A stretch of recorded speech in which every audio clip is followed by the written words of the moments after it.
Timothée 6, 12.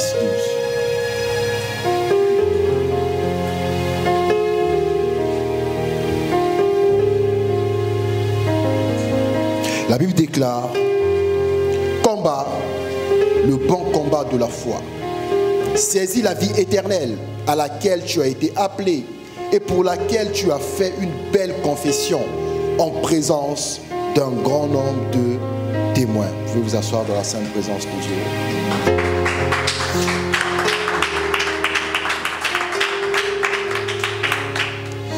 Le message de ce matin, c'est combat le bon combat. Amen. Combat le bon combat.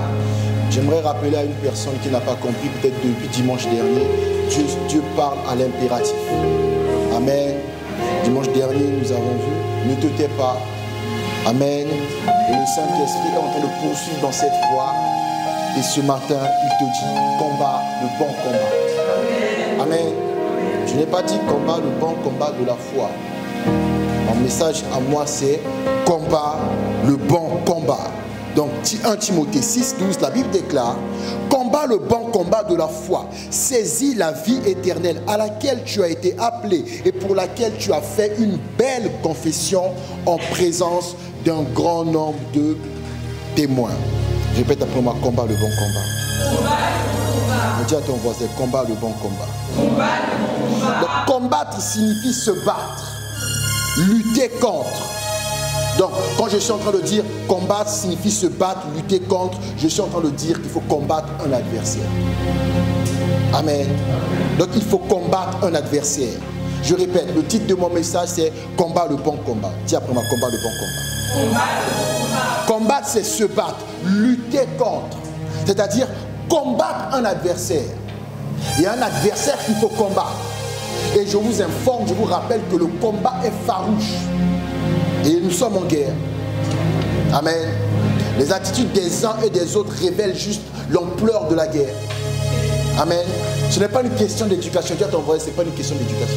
Ce n'est pas une question d'éducation. Dis à ton voisin, ce n'est pas une question d'avoir été à l'université. Ce n'est pas une question d'avoir été à l'université. Ce n'est pas une question d'études supérieures. Dis à ton voisin. Ce n'est pas une question d'études supérieures. C'est juste une question de la réalité du combat. Dis à ton voisin. C'est juste une question de la réalité. Dis pour moi: combat le bon combat. Combat le bon combat. Ouais, on dit combattre signifie se battre, lutter contre. Combattre un adversaire, ça signifie qu'il y a la présence d'un adversaire, bien qu'étant invisible. Mais il est présent et il combat de façon farouche. Et je précise, il ne combat pas à armes égales. Il ne combat pas de façon équitable. Amen. Il combat de sorte à te réduire en silence. Dis à ton voisin: combat le bon combat. Combat le bon combat. Donc, combat, c'est se battre, lutter contre, combattre un adversaire. Il y a un adversaire que tu dois combattre. Un adversaire, bien qu'étant invisible, qui a inculqué des valeurs qu'on appelle principes. Donc, chaque chrétien, quand il se lève le matin, il doit combattre le bon combat. Ouais, les principes ont fait que les hommes, les uns ont certains comportements, les autres ont d'autres comportements. Mais l'origine de ces comportements n'est pas d'abord ethnique, n'est pas d'abord culturelle. L'origine de ces comportements est d'abord spirituelle. Donc il y a un adversaire qui s'est arrangé de telle sorte qu'un peuple lui soit toujours soumis. Et il a des généraux avec qui se sont partagés la terre. Amen. Donc il y a des régions que vous appelez africaines, que Afrique. Et vous dites que ça c'est la culture africaine. Mais vous êtes incapable de parler de l'origine de cette culture. Ne sachant pas qu'il y a un adversaire qui se cache derrière. Dans une portion de terre, il a donné la pauvreté. Il règne par la pauvreté. Amen. Dans l'autre, il règne par l'incrédulité. Les gens ont tellement tout chez eux qui pensent que Dieu n'existe pas. Or, ils sont sous un adversaire. Déjà pour ma combat, le bon combat. Je répète, combat c'est se battre, lutter contre, combattre un adversaire. Un adversaire qui a une longueur d'avance sur toi. Un adversaire qui a déjà vu le ciel, qui se souvient des rues du ciel. Toi tu pries, tu lis la Bible, tu imagines. Un adversaire réel, farouche. Un adversaire qui peut, influencer certains comportements. Un adversaire qui a l'art et la manière d'infiltrer des groupes. Un adversaire qui a l'art et la manière de séparer les familles. Un adversaire qui a l'art et la manière de générer dans les personnes ce qu'on appelle complexe. Que ce soit d'infériorité ou de supériorité. Dis à ton voisin, combat le bon combat. Voilà pourquoi Dieu a laissé un testament qu'on appelle la Bible. Dans ce testament, Dieu te donne les préceptes, les principes réels du monde des cieux qui te permettent de combattre le bon combat. Parce que, je répète, l'adversaire est farouche. Dis pour moi, combat le bon combat. Combattre signifie s'opposer à. Je répète, combattre signifie s'opposer à. Donc quand je suis en train de dire s'opposer à, je suis en train de dire combattre un argument. Parce que la guerre est une guerre de parole. La guerre est une guerre d'arguments. Donc combattre un argument. Un argument qui peut te communiquer une pensée, une façon de penser, une façon de faire, que toi tu peux appeler sagesse, que toi tu peux appeler intelligence, que toi tu peux appeler connaissance, mais que la Bible appelle faux raisonnement. Et les faux raisonnements, on les combat avec la Bible. Dis à ton voisin, combat le bon combat. Donc combattre, c'est s'opposer à. Combattre un argument, un faux raisonnement. Il y en a plusieurs qui pensent que Dieu n'existe pas. Il y a d'autres qui croient que Dieu, c'est le Dieu de l'époque de l'apôtre Paul. Certains se disent, si Dieu existe, pourquoi il y a des guerres? Vous voyez, ça ce sont des arguments. Mais en réalité, la Bible appelle ça faux raisonnement. Dis à ton voisin, combat le bon combat. Combattre signifie aussi livrer un combat. C'est-à-dire combattre contre l'ennemi avec ses alliés. Amen. L'ennemi n'est pas seul. Dis à ton voisin, l'ennemi n'est pas seul. L'ennemi n'est pas seul. L'ennemi a beaucoup d'alliés. Donc quand tu as compris qu'il faut combattre le bon combat, il faut aussi t'assurer d'avoir des alliés. Amen. Il y en a qui combattent seuls. Parce qu'ils pensent qu'ils sont comme, comment vous appelez ça, vous autres Européens, ils pensent qu'ils sont le nombril, c'est ça. Quand on veut dire à une personne, tu crois que tu es le centre de la terre, tu crois que tu es un nombril. Amen. Donc, tant qu'on n'a pas mis en application leur argument, une réunion ne peut pas évoluer. Un projet ne peut pas évoluer. Tant qu'on n'a pas satisfait à un besoin, la réunion ne peut pas évoluer. De telles personnes sont les alliés de l'adversaire. Amen. Parce que l'adversaire combat farouchement l'église de Jésus-Christ. Ça ne l'inquiète pas que vous vous rassemblez. Amen. D'ailleurs, quand vous vous rassemblez là, pour lui, c'est une opportunité de semer la division. Dis à ton voisin, combat le bon combat. Combattre, c'est lutter. Et quand je dis lutter, je veux dire lutter contre un obstacle, un danger, un mal. Combattre, c'est lutter contre un obstacle, un danger, un mal. Et des obstacles dans la vie des chrétiens, il y en a beaucoup. Premier obstacle dans la vie d'un chrétien, l'ignorance.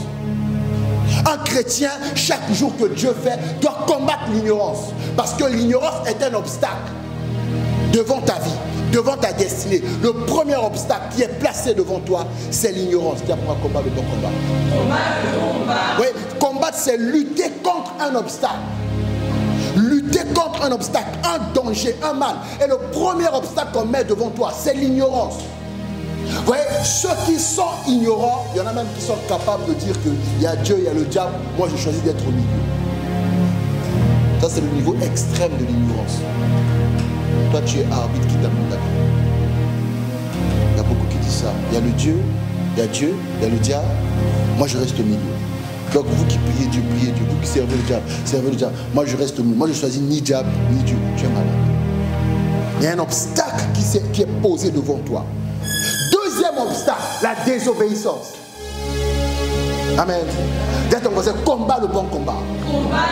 Un chrétien chaque jour doit combattre la désobéissance. Un chrétien chaque jour doit se battre, combattre contre sa désobéissance. Un chrétien, ce n'est pas une personne qui a désobéi et puis qui reste, on dit quoi, de marbre, c'est ça? Qui reste de marbre. À chaque fois que tu as désobéi, il faut que tu entres en toi-même et aller combattre cette désobéissance. Amen. L'église est remplie de chrétiens qui sont désobéissants, qui ne regardent même pas l'action, le moment où ils ont désobéi. Tu ne combats pas le bon combat. Un chrétien, bien même quand il a désobéi, quand il se retrouve seul, même si devant tout le monde il essaie de faire comme s'il avait raison, il doit combattre la désobéissance. Car la désobéissance est un obstacle. Pour évoluer, il faut entendre la révélation de Dieu. Il faut recevoir la parole de Dieu. Mais recevoir la parole de Dieu ne porte de fruit que dans la vie des gens qui obéissent. Vous voyez, le diable n'est pas contre que tu reçoives ce message. Mais le diable a placé un obstacle devant toi, qu'on appelle désobéissance. Et la désobéissance, ce n'est pas Dieu qui l'enlève. La désobéissance, il faut combattre. Dis à ton voisin, combat le bon combat. Combat le bon combat. Non, dis plus fort, combat le bon combat. Combat le bon combat. Combattre, c'est lutter contre un obstacle, un danger, un mal. Un autre obstacle, le manque de consécration. Il y a des chrétiens qui sont chrétiens à l'église, chrétiens dans les réseaux sociaux, mais à la maison, paresseux, dormeurs. On ne sait pas s'ils veulent jouer ils ont choisi d'être la belle au bois dormant. Vous connaissez, non? La belle au bois, attendant qu'un prince charmant arrive. Qui t'a dit que Jésus est venu te charmer? C'est pas l'évangile. Amen. Manque de consécration. Vous voyez, les gens passent des journées du matin au soir et le soir avant de dormir, étant fatigués, se rendent compte que je n'ai pas pu étudier la Bible, je n'ai pas pu prier. Non, la véritable pensée est celle-ci. Tu n'as pas combattu le bon combat. Parce que prier, lire la Bible, c'est un combat. Amen. La preuve que c'est un combat, vous avez plus de facilité à traîner sur Facebook qu'à lire la Bible. Les chrétiens qui ne dorment pas là, ils vont lire jamais la Bible.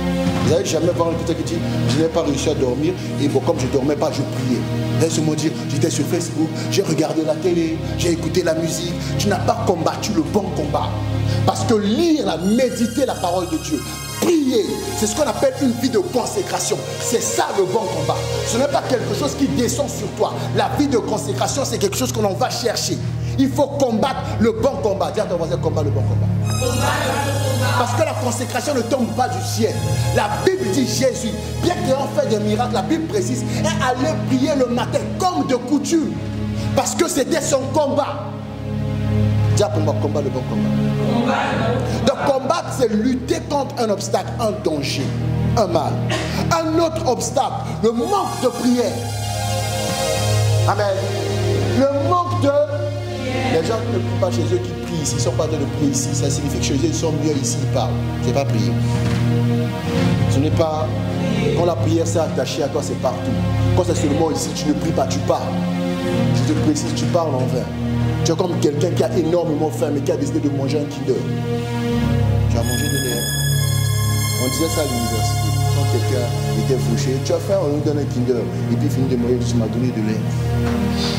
J'ai mangé, j'ai faim, toi tu m'as donné. Vous voyez? Un obstacle. Le manque de prière est un obstacle. Et le manque de prière est un signe révélateur de l'orgueil. Amen. Parce que celui qui ne prie pas dit à Dieu, je me suffis à moi-même. Celui qui ne prie pas dit à Dieu, je me suffis à moi-même.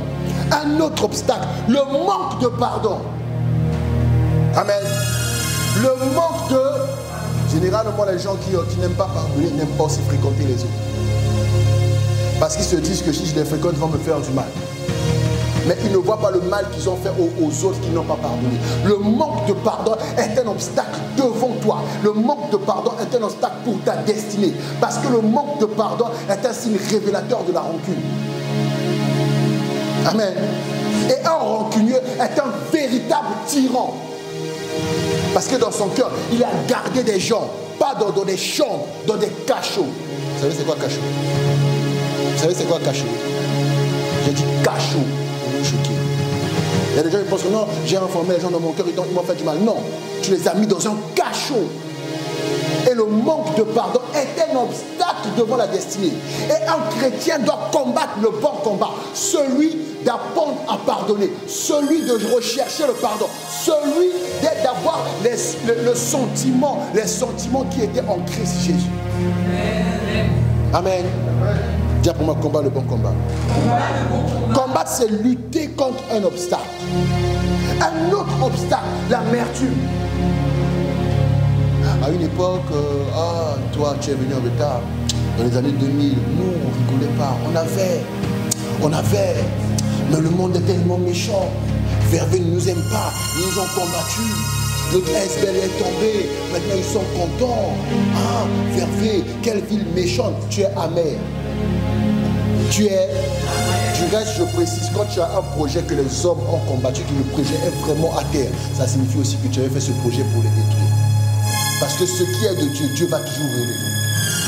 Ah, les gens sont toujours méchants. Non, la Bible dit, les gens ont combattu Isaac. Isaac s'est déplacé, il a creusé un puits et il a trouvé l'eau. Si les gens t'ont combattu et que tu t'es déplacé, tu n'as rien pu remettre en place ce que tu avais avant, ça signifie que ça ne venait pas de Dieu. Parce que tant que ça vient de Dieu, quand une personne à la fois, peu importe là où elle va, dès qu'elle sème, ça repousse. Hein? L'amertume. Et l'amertume est un signe révélateur d'un complexe.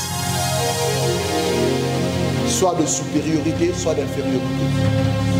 Ceux qui ont un complexe de supériorité, ils pensent que les règles sont faites pour les autres. Donc quand tu vas corriger les autres devant eux, ils sont contents. Le jour où tu les corriges devant les autres, ils se demandent même, tu es en train de parler à qui? C'est à toi que je suis en train de parler. Les règles sont pareilles pour les autres. Complexe d'infériorité, de supériorité. Donc quand on prêche un message comme ça, il est assis ici et il se dit, l'autre là aurait dû être là. Tu es complexe. Orgueil. Amen. L'amertume révèle aussi ce qu'on appelle un complexe d'infériorité. Oh, moi je ne sers à rien. Les gens qui disent haut et fort, prétendent ne rien servir, en cachette, ils combattent toujours ceux qui sont en train de servir déjà. Je répète, les gens qui disent publiquement qu'ils ne servent à rien, il faut aussi savoir qu'en cachette, ils sont en train de combattre déjà ceux qui servent à quelque chose. Parce qu'ils sont complexés. Ils se sentent inférieurs. Pour que ce complexe les quitte, il faut ramener les autres qui sont hauts à leur niveau. Alors que Dieu n'a pas créé quelqu'un à un niveau bas et à un niveau élevé. Amen. Ce n'est que combattre le bon combat qui te permet de t'élever toi-même, de permettre à Dieu de te tirer vers le haut. Voilà pourquoi l'apôtre Paul dit à son fils, combat le bon combat de la foi. Amen. La Bible déclare, combat le bon combat de la foi. Saisis la vie éternelle. Dis pour moi, saisis la vie éternelle. Saisis la vie éternelle. Vous comprenez? Combat le bon combat de la foi. Saisis la vie éternelle. Saisir signifie attraper. Combat le bon combat de la foi. Saisis la vie éternelle. Parce que la vie éternelle que tu as reçue, il faut l'attraper. Il faut la... Parce que le diable travaille à ce que cette vie de Christ entre les doigts. Amen. Vous allez voir les gens avant même de pécher, ils ont déjà commencé à réciter cette fois le juste tombe, Dieu le relève. Tu es malin? Est-ce que la Bible a dit cette fois le juste tombe, sachant qu'il allait tomber, Dieu va le relever?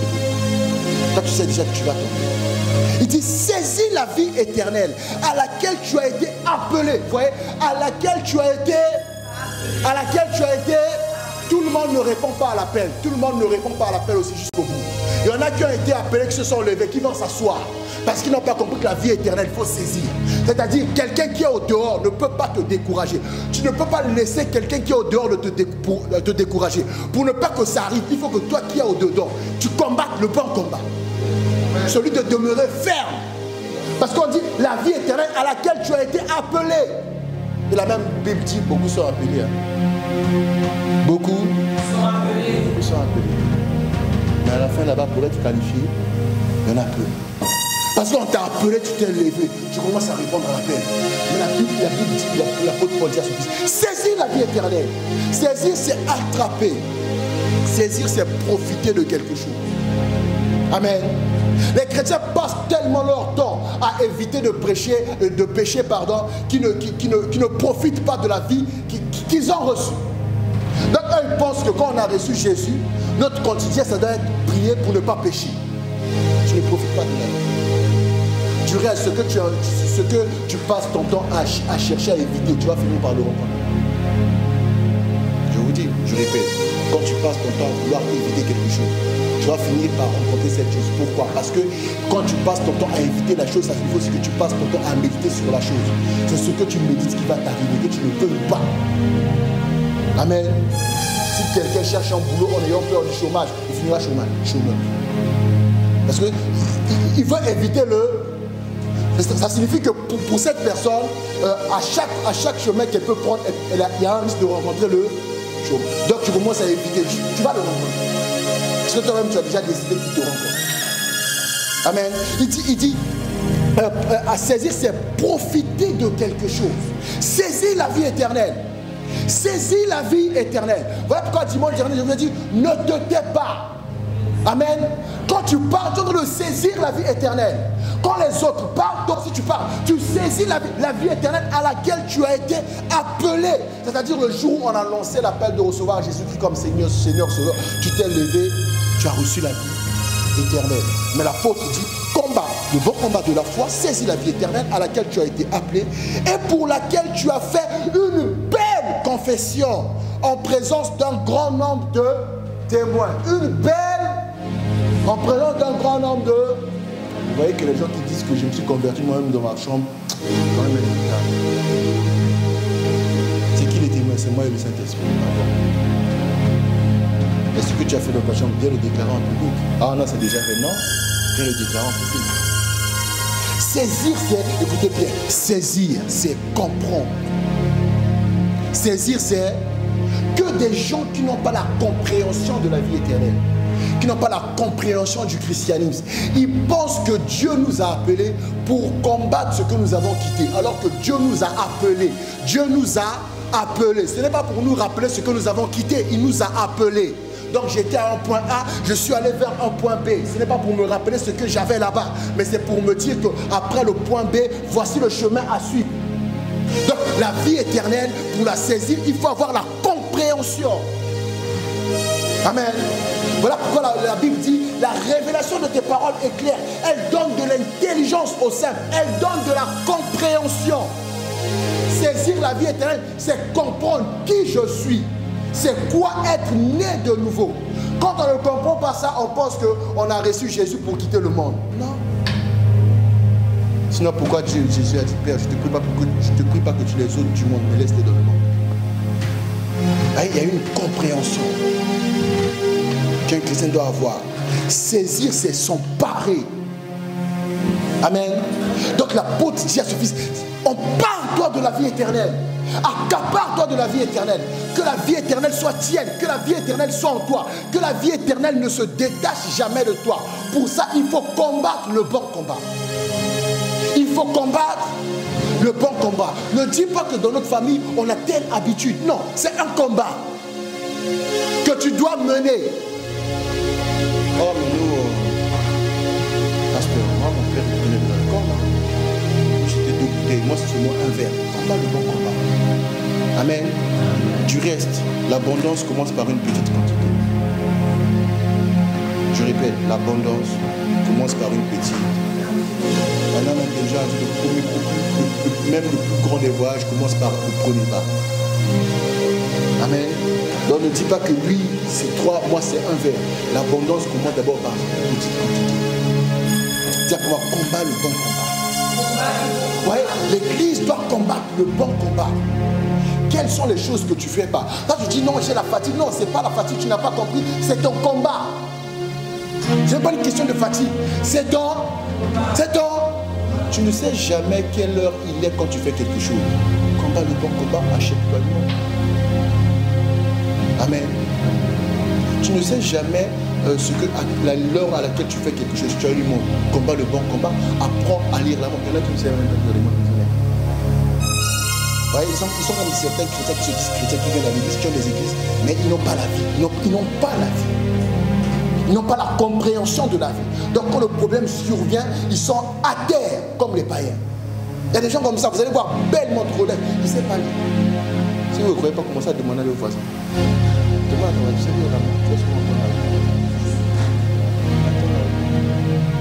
il faut répondre la vérité. Mais là, comment ça se fait? On va dire sur la vérité. Combat le bon combat. Il y a des combats à mener.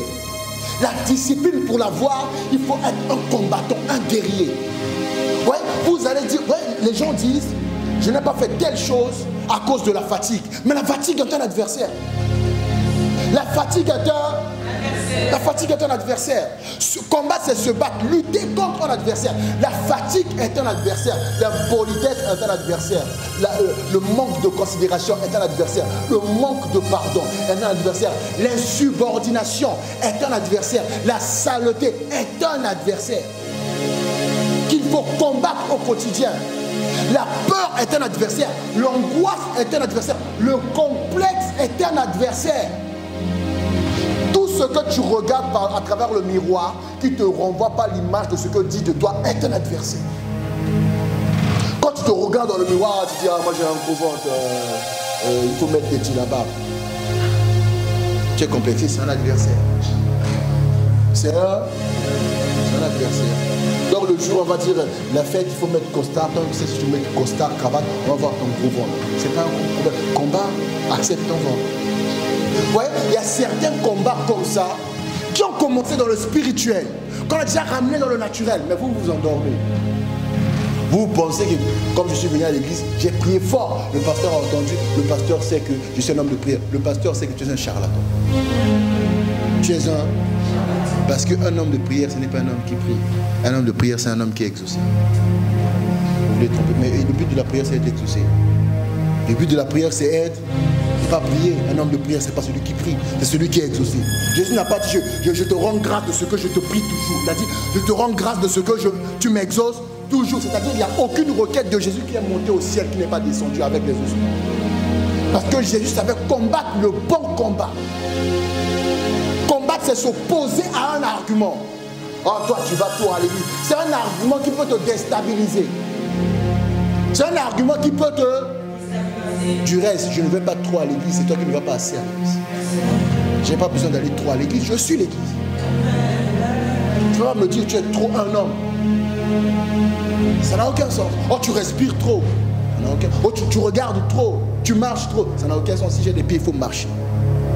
Dis à ton voisin, combat le bon combat. Non, dis fort, combat le bon combat. Vous voyez, ce qui détermine ce que la personne va faire, c'est l'attitude que la personne a face au problème. Et l'attitude que tu as face au problème, là, si une attitude n'est pas une bonne attitude, c'est un adversaire. C'est un... Ouais, il y a des gens, la première réaction, c'est d'abord avoir la peur, et puis il faut qu'on te rassure, et après tu avances. Mais le jour où tu n'auras personne pour te rassurer, que feras-tu? Il faut combattre le bon combat. Il y en a qui ne savent même pas faire des compliments. Ta langue est liée. Combat le bon combat. Vous aimez en acte. Vous voyez, il y a des gens sur Facebook qui vont te mettre le cœur. De la réalité, regarde sur mon visage. Mais sur Facebook, cœur. Waouh! Facebook vous trompe. Sur Facebook, vous êtes les meilleurs. Vous êtes les... En 2014, j'ai vécu ça. Il y avait une fille qui suivait le docteur Évêque sur Instagram. Ils se sont croisés et le mec qui est venu que la fille au soir. Mais sur Instagram.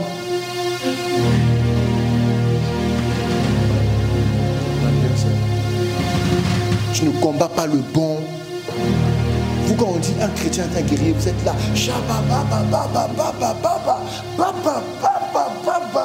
Aujourd'hui, j'ai parlé en langue. Le diable l'a eu. Qui t'a dit le diable comprend ta langue? Déjà, qui t'a dit ça?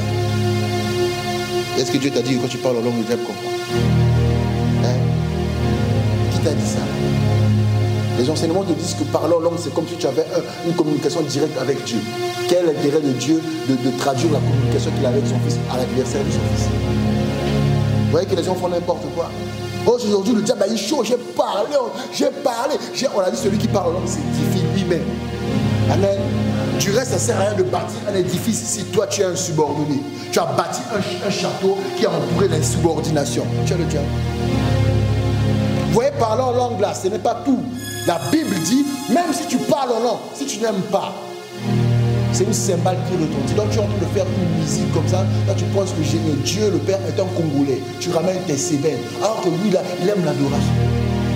Donc c'est quoi ce vacarme? Ce que tu appelles une prière en langue, tu appelles ça vacarme. Pourquoi? Parce qu'en toi, il n'y a pas l'amour. Pourquoi il n'y a pas l'amour? Tu n'as pas combattu. À chaque fois qu'un défaut est mis en lumière, ça révèle aussi que tu n'as pas l'amour. Puisque l'amour couvre tout. Quelqu'un qui a plein de défauts et qui aime, l'amour en lui va estomper chaque défaut. Donc vous allez voir que c'est une bonne personne. Ce n'est pas se présenter bonne personne. Pasteur, moi quand je dis aux gens que je suis chrétien, on ne me croit pas. Mais toi, tu ne crois pas que tu es chrétien. Pourquoi tu me dis moi je te crois? Quand même tu ne crois pas. Parce qu'un chrétien ne prémédite pas son péché. Hein? Il y en a, comme les dimanches, là, il y en a qui savent dire que vendredi ils vont pécher. Mais jeudi, il va aller dire à quelqu'un je suis chrétien. On ne va pas te croire. On ne va pas. Tu ne peux pas aller dire, ouais, un serpent ne peut pas aller dire à un lion, moi je suis lion. Ok? Le serpent ne voit pas qu'il est serpent. Le lion voit qu'il est serpent. Amen. Dis pour moi, combat le bon combat.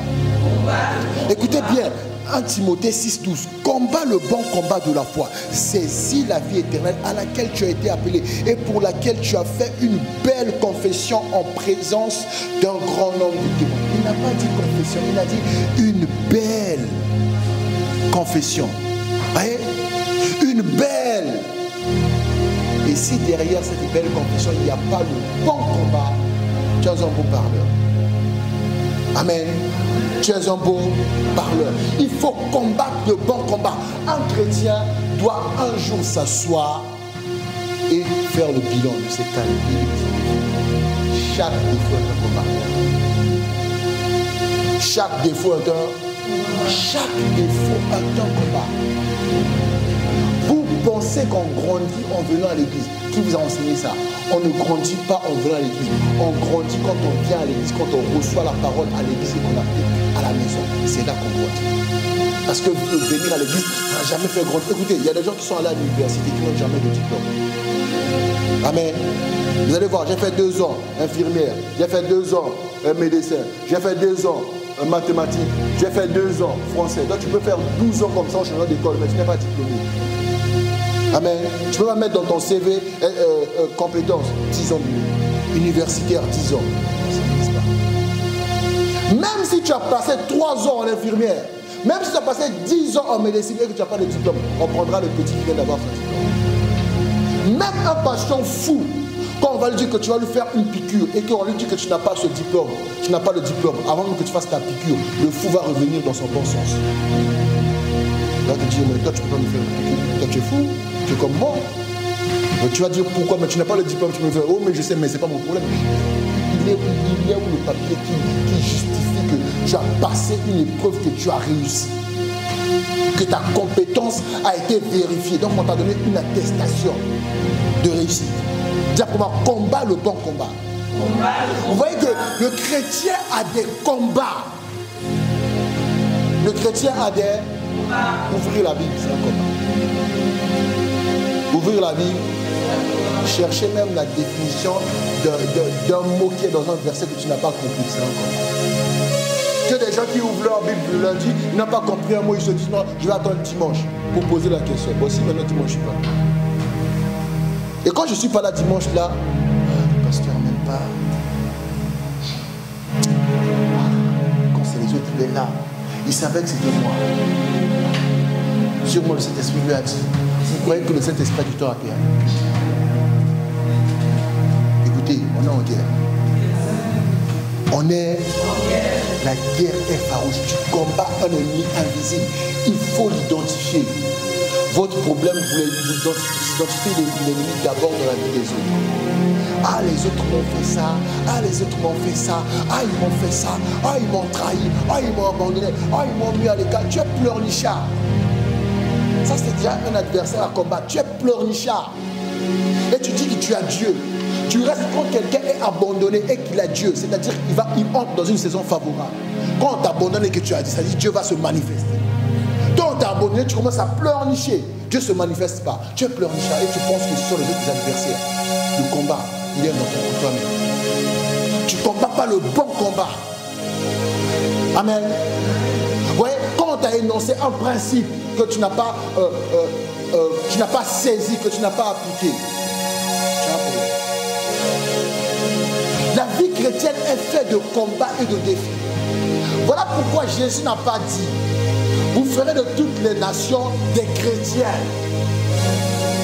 Vous croyez que Jésus ne savait pas qu'on allait nous appeler chrétiens un jour. Jésus a dit, vous ferez de toutes les nations des disciples. C'est-à-dire des gens qui vont embrasser une discipline. Sa discipline à lui. Et sa discipline à lui pour que ça devienne ta vie, il faut combattre le bon combat. Il faut combattre le bon combat. Le diable ne te laisse pas lire la Bible. Ça n'existe nulle part. Pour lire la Bible, il faut se faire violence.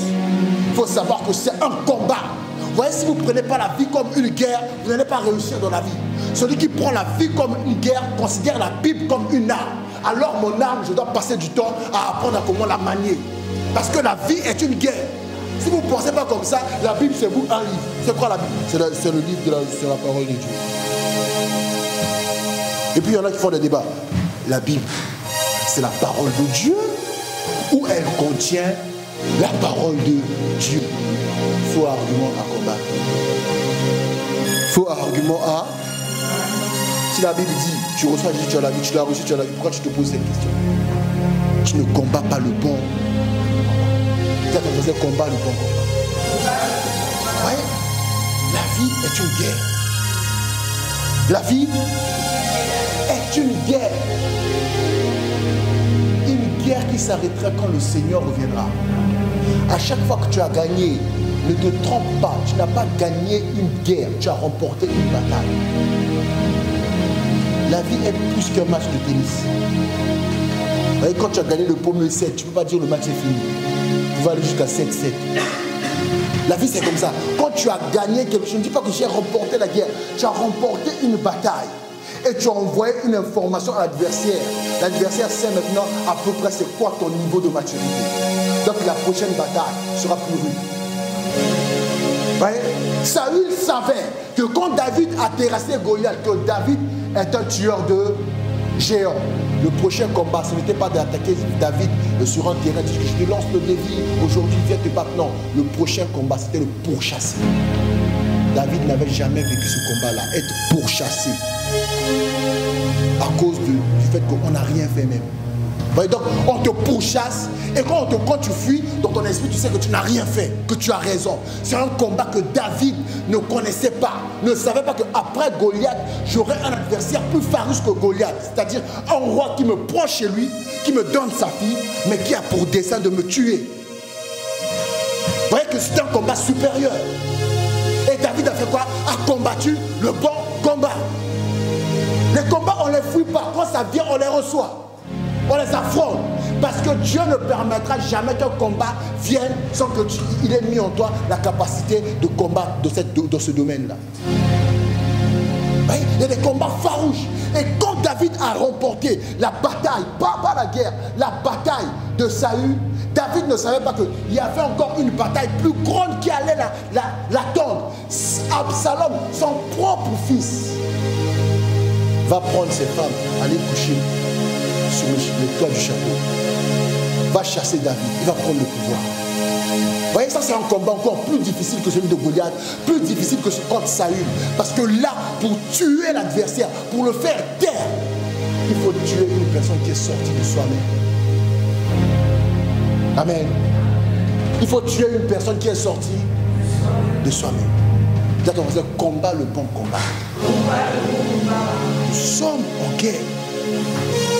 Et à un moment, David va prendre une décision. Il va dire à son général, allez attaquer le camp adverse. Il dit, ne touchez pas au petit garçon, c'est-à-dire son fils. Mais il ne savait pas que le général là qui va attaquer, le général aussi a des enfants. Le général ne peut pas prendre des risques que ton enfant me tue afin que mes enfants deviennent orphelins de père. En pleine guerre, la Bible dit Absalom était coincé entre des roches. Le général a pris 2 lances, il a planté dans les 2 poumons. Il a pris quelqu'un qui va dire à Saül, à David, le fils est mort. Ce quelqu'un a dit non, quand on va dire pas. David il ne faut pas tuer ce monsieur. Amen. Vous voyez, il n'avait pas le courage de combattre ce combat-là.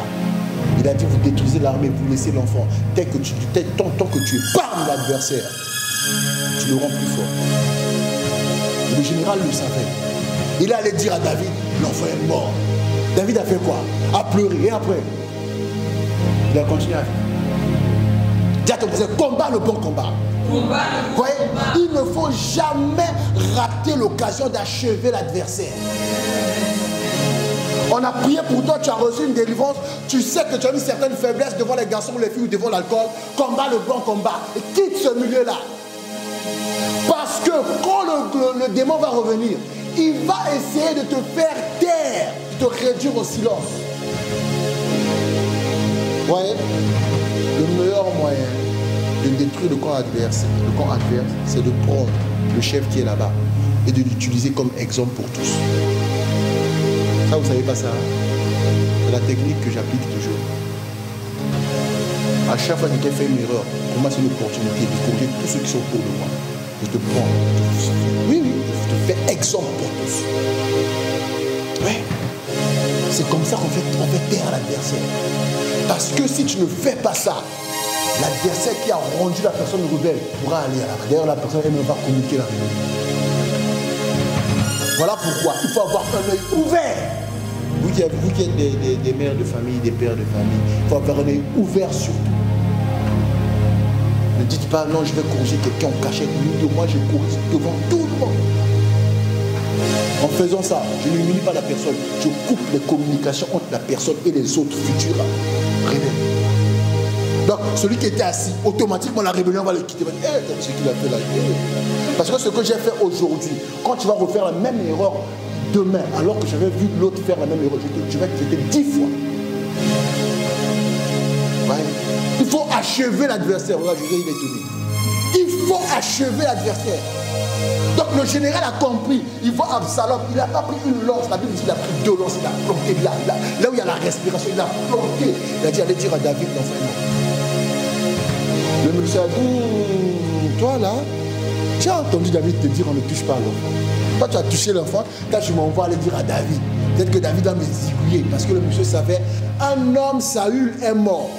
Au lieu de seulement d'aller dire à David, Saül est mort, il allait dire à David, Saül est mort, et il s'est vanté que c'est lui qui l'a tué, alors qu'il n'est pas lui. La Bible déclare, après qu'il ait dit ça à David là. Donc le monsieur là, il a regardé, toi là, j'ai entendu David. Mais David, il commençait à être faible devant une bataille. Ne sois pas faible devant une bataille. Combat le bon combat. À chaque fois que tu vois un chrétien être tombé, est à l'esprit cette information. L'adversaire est farouche. L'adversaire est... Vous voyez, quand l'autre est tombé, il fait en sorte que quand l'autre tombe, que ça te rappelle, toi, fais gaffe. Arrête avec tes prédications. Voilà pourquoi moi, il y a certaines époques dans l'église, je prêche comme je prêche aujourd'hui là. Farouchement. Parce que je sais qu'il y a certains actes qui sont en train de me dire, toi, fais gaffe. Amen. Et moi, ça, à travers ma prédication, je renvoie aussi le message. Vous là, faites très gaffe. Vous comprenez?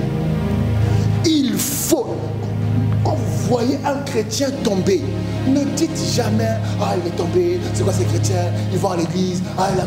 Non! Et à l'esprit qu'il y a un combat, l'adversaire est très farouche. Tu restes, quand il fait tomber quelqu'un, il s'arrange à ce que celui qui est tombé là soit une source de découragement pour toi. Vous allez voir, il y a d'autres qui ont arrêté de prêcher, pas parce qu'ils ont péché, parce qu'ils ont vu ce que Dieu a fait dans la vie des autres. Amen. Combat le bon combat. Vous voyez, dehors là, nous sommes en guerre. Quand tu as gagné quelque chose, dis-toi que tu as gagné une bataille, mais la prochaine est plus farouche. Quand David a gagné la bataille de Absalom, il a encore fait face à une bataille plus farouche. Au moment de désigner son successeur, Dieu va lui dire, prends Salomon. Salomon qui est né d'une femme adultère. Son histoire a commencé de façon bizarre, alors que celui qui est né d'une femme de façon officielle, qui a vu ses 2 frères mourir, attendait sa place, attendait son tour. Et David va choisir Salomon. Dis moi, combat le bon combat. Combat le bon combat. Combat le bon combat. Combat le bon combat. Voilà pourquoi fais attention quand une personne a combattu des bons combats et la personne te parle. Il faut faire très... David, le sachant avant de mourir, David appelle Salomon.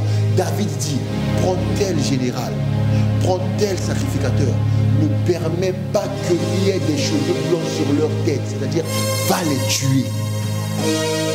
David dit quoi? Parce que David savait le futur combat, la prochaine bataille, c'est contre Salomon. Donc David n'attend pas que ça arrive. David dit à Salomon, toi tu es sage. Mais Salomon n'avait pas encore reçu la sagesse. Il dit, toi tu es sage.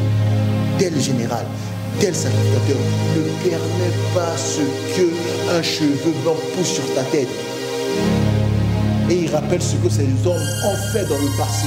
Il dit, tel général, il avait tué un innocent. Oh David, mais tu étais le chef de ce général. Tu étais... Ça enseigne qu'un bon général doit toujours regarder tout le monde. Je regarde tout le monde depuis 2014. Et je regarderai tout le monde jusqu'à 2000, je ne sais pas moi. Parce qu'une personne qui a gardé en 2014, il est fort possible qu'en 2025, elle refasse la même chose. Je vous dis. Donc à ce moment-là, je dirais ce mot à gloire. Gloire. Tu veux prêcher l'évangile. Tu vas avoir une équipe. Ne prends jamais cette personne. On va continuer, pasteur. J'ai dit oui. Donc, tu veux être sage. Passe même devant. Dis ce mot. Ainsi parle l'Éternel. Oui, c'est comme moi, pasteur, je donne un conseil à la gloire, c'est l'Éternel qui parle. Ainsi parle l'Éternel. L'équipe de pasteur Simon, c'était l'équipe de pasteur Simon. Je monte encore petit. Alléluia. Amen. Tous les généraux de pasteur Simon, allez, vous êtes des sergents. Retraite. C'est ce que le prophète a demandé à Bishop de faire. Il a dit, maintenant tu vas dire, je suis plus là. Tous ceux qui ont travaillé avec moi là, bon de touche. Choisis tes gens à toi. Forme-les.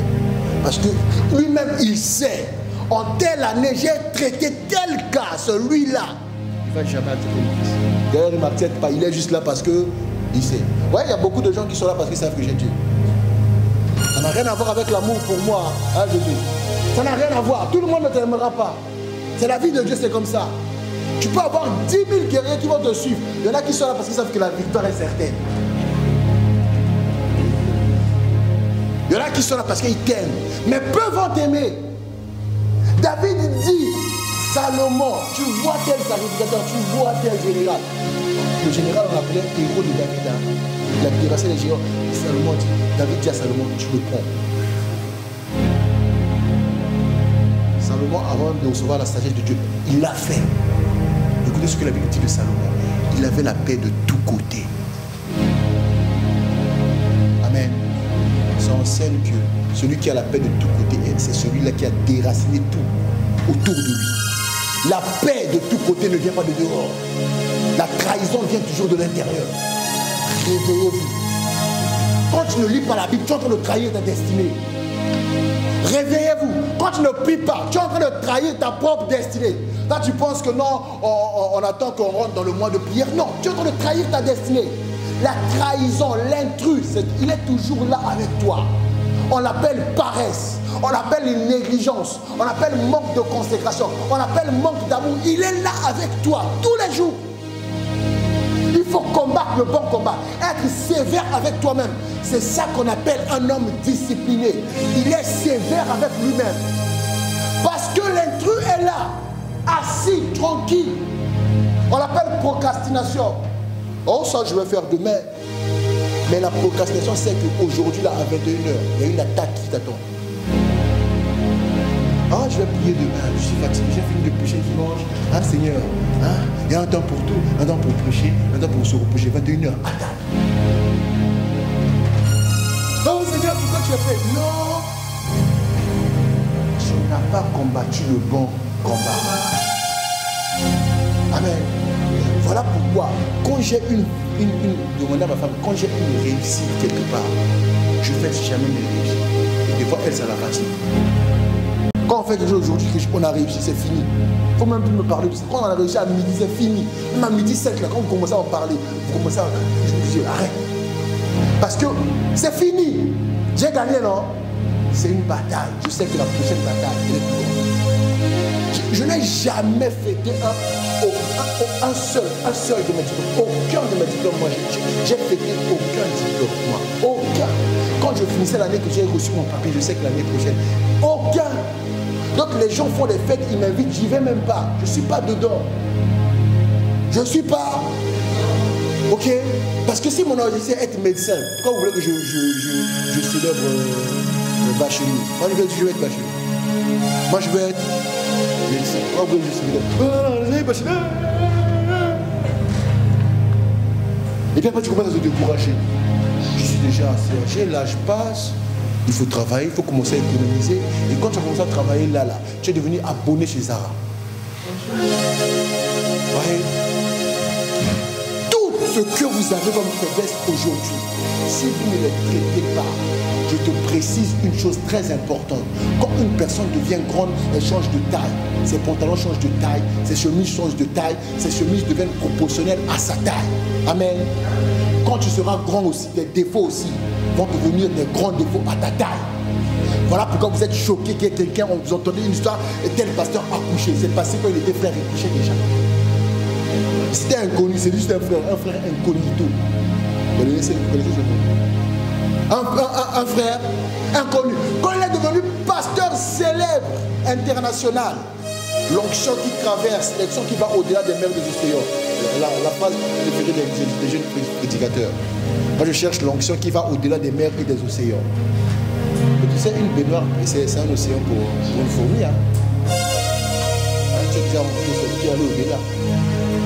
Ouais? Quand il deviendra un pasteur, influence au-delà des mers et des océans. Il va coucher avec la même sœur. Mais ce n'est plus la même ampleur. L'ampleur a changé. Pourquoi il est devenu grand? Quand tu grandis, tout ce qui est en toi grandit aussi. Qualité comme défaut. Mais si tu as les qualités et les défauts, ça va devenir proportionné. Donc vous avez des gens prêchant bien l'évangile. Dès que la prédication est finie, Nicole, quand tu le fais, ça va. Il y a un petit 5 € là. Va me chercher Ginger. J'ai prêché. Va me chercher Ginger, j'ai prêché. Fabien, ça va? Tu vas me chercher un tacos. Il reste combien? Ça c'est pour demain. Quand tu étais frère, tu regardais trop la corde. Une fois on a reçu un frère ici là, les gens qui ne comprennent rien dans la Bible, il est venu après le culte, en retard, il y avait déjà les offrandes, c'est fini. Et après le culte, il dit, vous n'avez pas fait les offrandes, vous avez raté, on a raté quoi? Tu vois qu'on a besoin de ton argent, tu vois qu'on t'a attendu ici quoi? On a raté quoi? On n'a pas attendu. Et puis tu vois pas qu'il y a la corbeille, va mettre. Vous voyez, il y a des gens qui veulent vous impressionner. Hein? Oh non, vous avez raté, raté quoi? C'est toi qui as raté. Nous on a déjà mis, on a déjà prié, on a déjà béni, on a déjà scellé. Ah, vous faites ça trop tôt, c'est pas ton église. Et puis toi tu vas aller dans le bureau. C'est vrai qu'on fait ça trop tôt. Hein? Mais il faut commencer à dire le fond à 3h à 13h28. Parce qu'à 13h28, je suis sûr qu'il y a. C'est pas parce qu'il y a tout le monde qui ont des sous. C'est pas parce qu'il y a tout le monde qui a combat le bon combat. Combat le bon. L'adversaire. Ne dis pas non, moi je suis fatigué. Mais réfléchis un peu. J'ai déjà été fatigué de regarder une série. Et puis seulement toute cette semaine on va diffuser un film ici là, Écran géant. Tout le monde va être là en forme bien. Mais je vous dis, une fois on a fait une réunion où je dois expliquer aux gens la vision de l'église. Les gens se sont habillés, on dirait ils allaient même en boîte.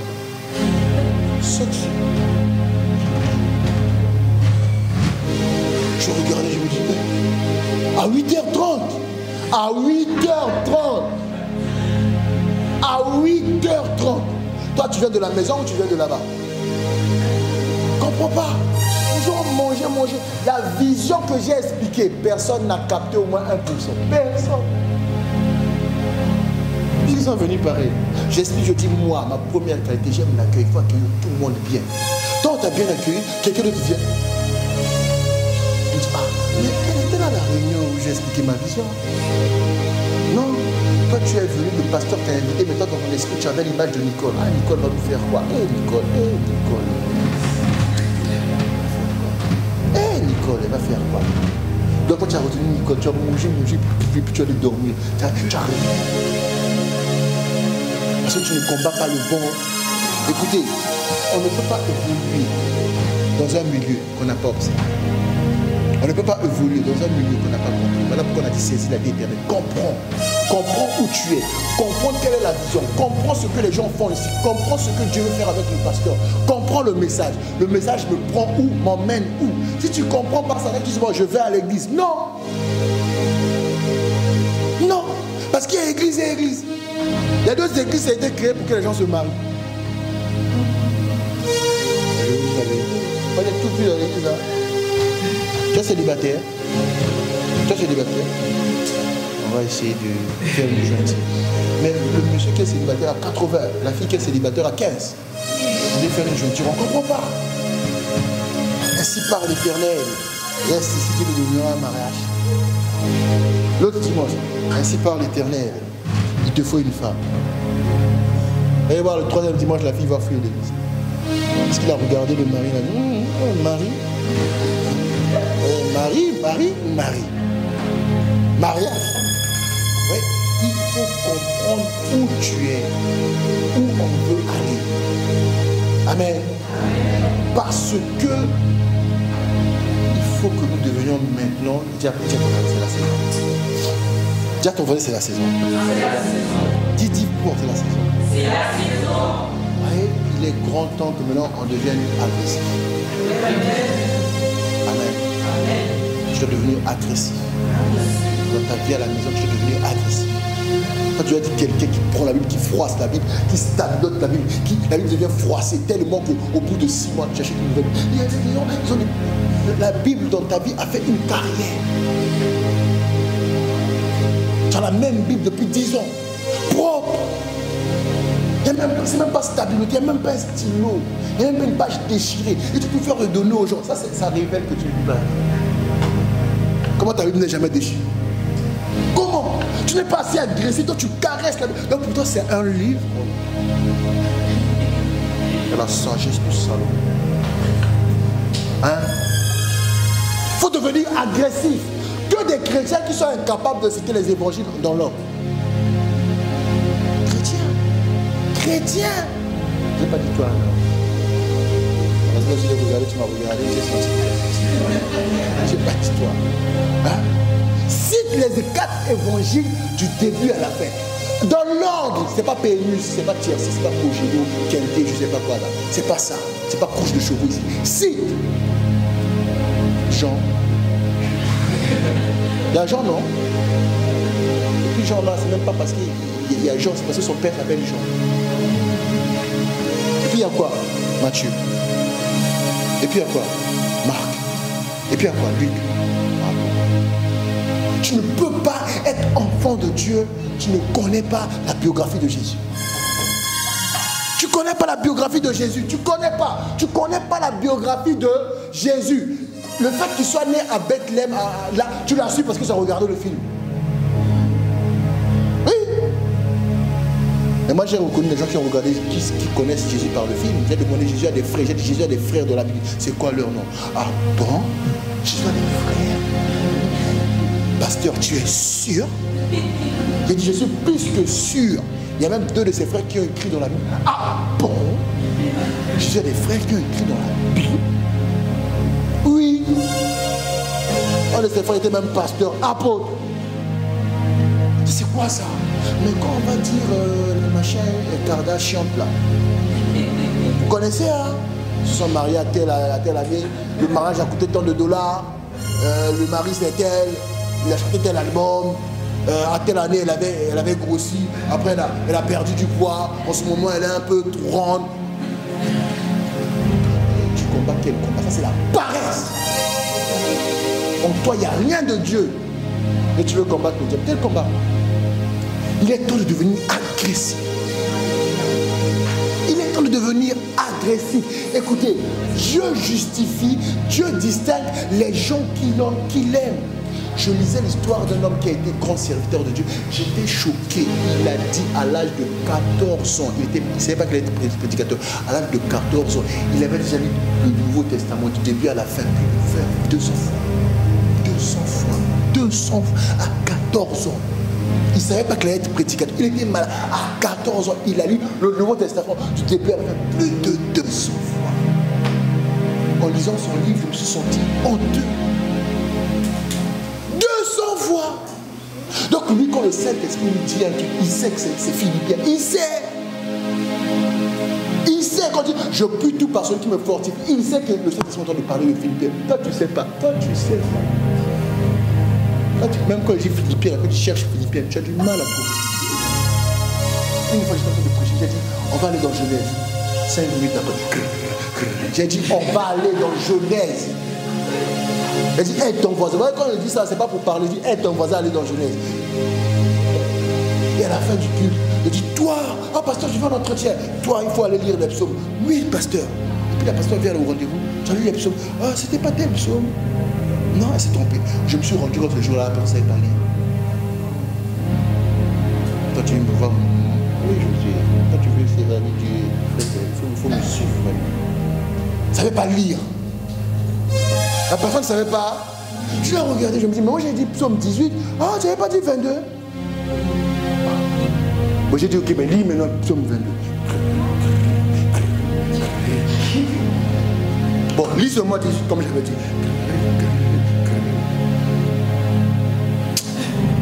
Le Seigneur a dit, c'est pas dit. Il a dit, lis maintenant, j'ai psaume 18, lis. Moi, on m'a fait beaucoup de mal. Parce que moi, je raconte. J'ai grandi dans une... J'ai dit, lis. Il ne faut pas dire, raconte-moi ton histoire. Il y a l'histoire de Jésus qui m'intéresse. Lis. Ton histoire, c'est Dieu qui révèle. Lis. Puis Dieu m'a dit, tu ne peux pas. Tu es fier de dire, je suis né de nouveau. Tu n'as jamais même lu l'histoire de Adam. Comment arrives-tu à la compréhension de... Comment arrives-tu à faire le distinguo entre ce que tu fais qui appartient à Adam et à Jésus? Comment? Ce que tu fais là, tu ne sais même pas si c'est Adam ou si c'est Jésus, parce que tu n'as jamais vu l'histoire d'Adam. Les gens vont dire, non, je ne suis pas malade, Dieu est toujours avec moi. Lis la Bible, Adam n'a jamais été malade. Donc tu peux être en bonne santé, mais être quand même Adam. Adam n'a jamais été malade. Du reste, il a vécu 930 ans. Donc Adam là, il a l'âge de toi, de ta mère, de ton père, de ton grand-père, de ton arrière, de ton arrière, de ton arrière, de ton arrière, de ton arrière, de ton. Pour atteindre 900 ans de votre famille, là, c'est des problèmes. 9 ici. Donc il faut prendre. Là, ton voisin, il faut devenir agressif. Il faut devenir agressif. Tu n'as même pas d'emploi du temps de prière. Et puis quand tu vas faire ton emploi du temps, la première chose que tu vas faire, après avoir fait l'emploi du temps, dormir. Il y en a quand on va dire qu'il faut avoir l'emploi du temps de prière. Il va faire. J'ai fait. Quel accomplissement, ça c'est pas un combat.